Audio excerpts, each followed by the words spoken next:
Vamos lá, pessoal, continuar aí com a nossa aula 15 e 16, caderno 2, página 127. Distância de ponto e reta. A gente continua aí sobre as nossas aulas de geometria analítica. Bom, introdução. Da geometria plana, nós temos o conceito de distância de um ponto a uma reta. Então, a geometria plana nos diz que a distância P a uma reta R é dada pela medida do segmento de reta perpendicular a R com extremos em P e em R. O que isso significa de importante para a gente? Você vê que é uma continuação do estudo da aula passada, retas perpendiculares.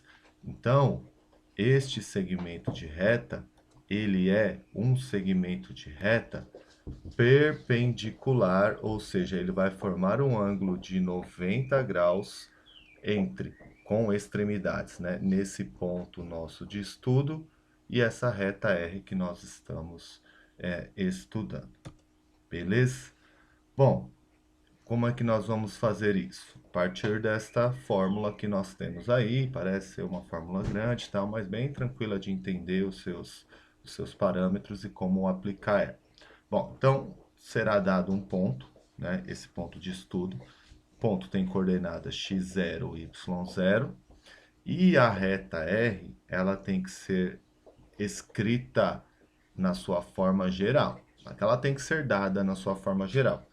Vou trazer um exemplo aqui para vocês, que a equação da reta foi dada na forma reduzida, e nós temos que transformar ela na equação geral. Por quê?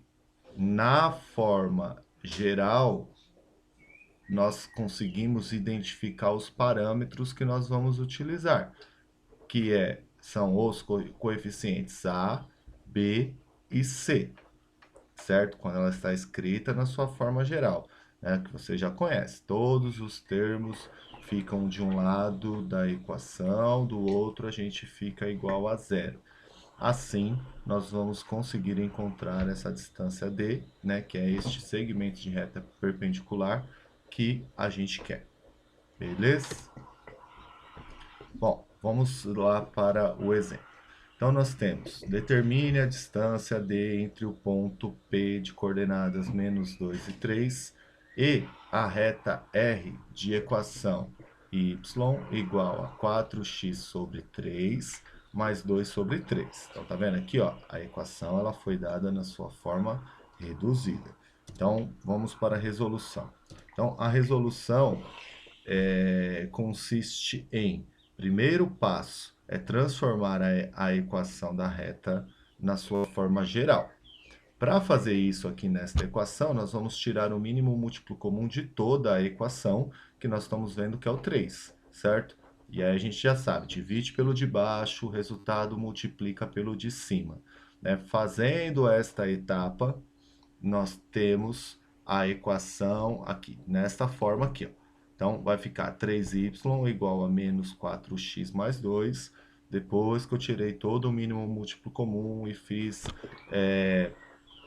o procedimento que a gente já conhece bem aí, divide pelo de baixo, multiplica pelo de cima, depois a gente pode simplificar, cortar esse denominador comum, e aí basta escolher se eu vou levar esses termos para lá, ou se eu vou trazer o 3y para cá, e aí, né, mais uma coisa que eu sempre comento com vocês, a gente pensa sempre no sinal, então para a gente fica interessante levar esses termos para o lado do y, e aí colocar na ordem. Qual que é a ordem? X, y e o termo independente, certo? Tem que estar na ordem, primeiro o x, depois o y, depois o termo independente. Porque aí, quando ele está na ordem, nós não vamos, né, nos confundir na hora de identificar os coeficientes. O A é o coeficiente do x, o B é o coeficiente do y e o C é o termo independente.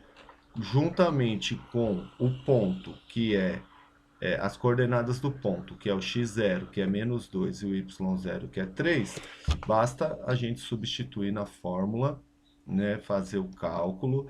Lembrem que a fórmula ela é apresentada com uma barrinha de módulo. Mas por quê? Por quê? Por quê? Por quê? Porque é distância e não existe distância negativa. Então, por isso que nós temos a fórmula apresentada com essa barra de módulo. E este exemplo aqui mostra como é importante carregar essa barra de módulo. Porque quando a gente substitui aqui os termos e faz os cálculos, nós estamos vendo que nós chegamos num resultado negativo aí, no menos 1.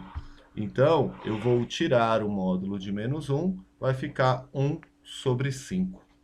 Beleza? 1 sobre 5 ou 0,2 em forma de número decimal. Essa é a distância entre essa reta e o ponto dado. Beleza? Vou deixar um vídeo aqui para vocês com alguns exemplos, né? O professor resolvendo o mesmo conteúdo, mas aqui, ó, ele pega duas retas. Então ele pega um exercício, né, de um livro, aí ele não cita qual que é, mas ele pega duas retas paralelas. E ele quer que você calcule a distância entre essas retas paralelas. Fala assim, mas a matéria, o conteúdo não é distância entre ponto e reta. Por que ele está pedindo distância entre reta e reta? Porque uma reta ela é composta de infinitos pontos. Então, ele vai identificar um desses pontos em uma dessas retas e vai calcular a distância para a outra. Beleza? A tarefa é...